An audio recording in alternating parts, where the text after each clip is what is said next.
All right, it's time to talk about the crisis in the leadership of the APC. A lot of some quarters are calling for the resignation of the chairman, and others are saying, well, this man is ensuring that the standards are being kept. Now, we'll look at the dynamics that are involved, all the issues that are leveled against the chairman, and also some of the reforms he's trying to put in place, and even the disciplinary measures he's putting in place to straighten things up from all sides. We still have Mojid Jamiu with us in the studio to discuss the plot to remove the national chairman of the APC. He's the editor of Short Report.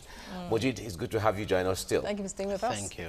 Now, when even a statement is made as governors, some aggrieved governors are behind my travels, where for months we hear how the controversy of, you know, the call to remove the national chairman, it takes us to the question of how powerful governors are in the scheme of things. How powerful really are they that they, maybe just a few, 2, 3, can really lead to the shaking of the table, as the new slangs around the street is? Yes, there's no doubt that the governors are very, very powerful, be it in PDP or in APC. But then, as a ruling party, the stakes are higher because the ruling party has a comparative advantage. I mean, you're almost sure that the party that has that has the power, that holds the power, has that advantage of pushing its candidates to be elected at the polls. So that's why you see a situation. I give an example where the nomination forms in APC alone, I mean, the party got about 14.8 billion naira from sale of nomination forms, compared to less than 5 billion in PDP.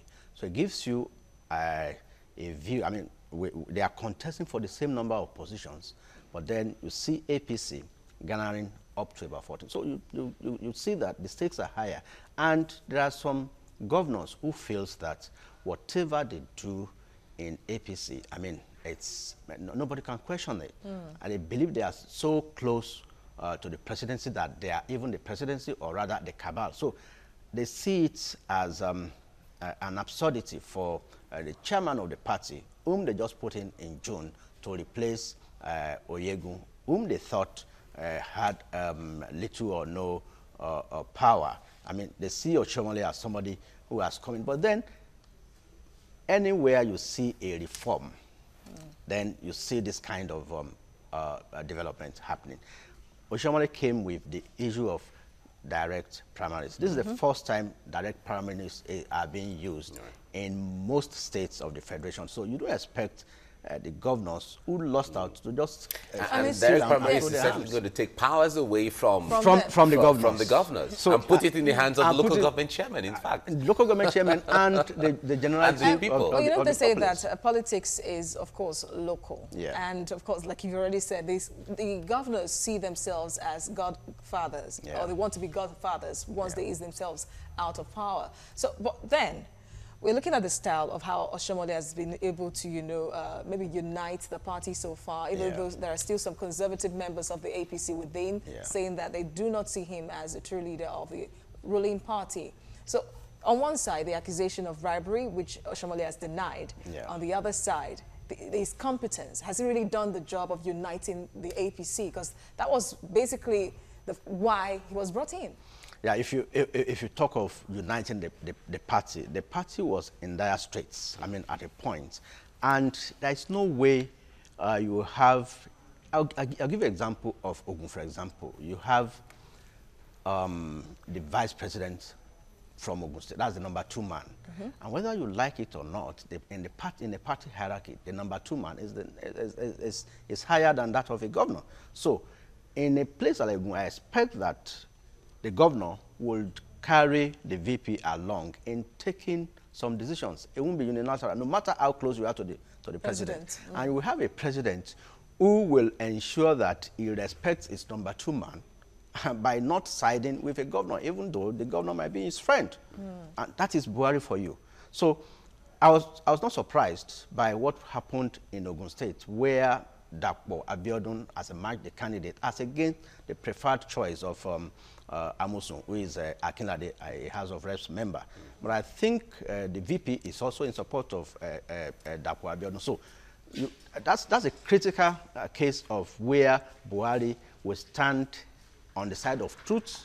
And it's the same case really in Imo State as well. In Imo State as well. I mean, Imo is even very clear. The party stands a chance of losing the governorship seat if Okorocha continues with Oshiomhole, because the party hierarchy, I mean, how can you have your son-in-law as governor? Nothing bad in it if he emerges in a clean and clear and fair election. But then you are living as a governor.